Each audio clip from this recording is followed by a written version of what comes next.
Hello அஸ்லாம் வலைக்கம், welcome to my channel. Happy holiday. இன்றைக்கி என்னோடய ஸ்டைலில் வெஜ் பிரியாணி குயிக்காக ஒரு ரெசிபி பார்த்துடலாமா? ஃபஸ்ட்டு அடுப்பில் பாத்திரத்தை வச்சுட்டு எண்ணெயை ஊற்றிட்டு பட்டை, லவங்கம், ஏலக்காய் ஆட் பண்ணிவிட்டு வெங்காயத்தை ஆட் பண்ணிக்கலாம். வெங்காயம் சீக்கிரமாக வதங்கிறதுக்காக கொஞ்சமாக உப்பு போட்டு நல்லா வதக்கிட்டோன்னா வெங்காயம் குயிக்காக நமக்கு ரெடி ஆகிடும். அது கூடவே கேரட்டையும் போட்டு நம்ம நல்லா வதக்கிடலாம்.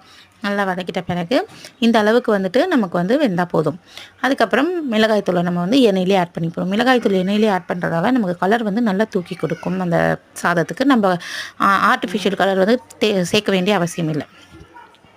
அதுக்கப்புறமா இஞ்சி பூண்டு பேஸ்ட் போட்டு நல்லா அந்த பச்சை வாசனை போகிற அளவுக்கு வதங்கிட்ட பிறகு தக்காளி, கொத்தமல்லி, புதினா, பச்சை மிளகாய் எல்லாத்தையும் போட்டு நல்லா வதக்கணும்.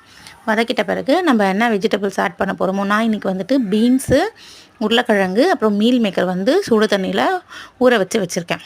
இது எல்லாமே சேர்த்து நம்ம நல்லா வதக்கணும். வதக்கிட்ட பிறகு நம்ம தயிர் கொஞ்சமாக ஆட் பண்ணிவிட்டு எல்லாத்தையுமே சேர்த்து நல்லா வதக்கிட்டு பாஸ்மதி ரைஸ் ஒரு 15 to 20 மினிட்ஸ்க்கு முன்னாடி ஊற போட்டுட்டேன். வதக்கிறதுக்கு முன்னாடியே ஊற போட்டு வச்சுருக்கேன். 1 கப்பு பாஸ்மதிக்கு 1.5 கப்பு தண்ணி எடுத்திருக்கேன். அந்த ரேஷியோவில் இப்போ நான் 2 கப்பு அரிசி எடுத்திருக்கேன். நான் இப்போ 3 கப்பு தண்ணி ஊற்றிருக்கேன். ஊற்றிட்டு நல்லா ஒரு கிளறிட்டு எலுமிச்சம்பழம் ஜூஸ் இருக்கு இல்லையா, அது ஆட் பண்ணிவிட்டு உப்பு பார்த்துட்டு எல்லாத்தையும் சரி பார்த்துட்டு காரம் உப்பு எல்லாம் சரி பார்த்துட்டு மூடிட வேண்டியதான். மூடிட்ட பிறகு இது நல்லா கொதி வந்த பிறகு நம்ம ஊற வச்சுருக்க பாஸ்மதி ரைஸை நம்ம அந்த அரிசிக்குள்ளே அந்த தண்ணிக்குள்ளே கொதிக்கிற தண்ணியில் ஆட் பண்ணிட்டா நமக்கு நல்ல ஒரு மிக்ஸ் கொடுத்துட்டு நம்ம என்ன பண்ணணும், மூடிட்டு லோ ஃப்ளேம்லேயும் இருக்கக்கூடாது, ஹை ஃப்ளேம்லேயும் இருக்கக்கூடாது. நார்மல் ஃப்ளேமை வச்சு தான் நம்ம செய்யணும். இந்த ஸ்டேஜில் நம்ம ஹை ஃப்ளேமில் வச்சா என்ன ஆகும்னா தண்ணியெல்லாம் சுண்டிட்டு அரிசி நமக்கு சீக்கிரமாக வேகாது.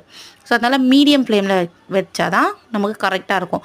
லோ ஃப்ளேமில் வச்சா என்ன ஆகும்னா ரொம்ப லேட் ஆகும் வேகிறதுக்கு, அரிசி குழஞ்சிடும். இந்த ஸ்டேஜ் வரும்போது தண்ணி நமக்கு கொஞ்சம் இருக்கு இல்லையா அரிசி மேலே, இந்த ஸ்டேஜ் வரும்போது நம்ம மூடி தம் போட்டுடலாம்.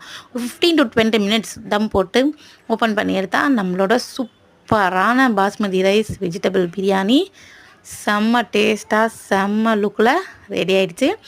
இதுதான் என்னோடய பிரியாணி ரெசிபி.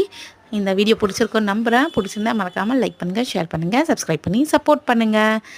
தேங்க்யூ, பாய்.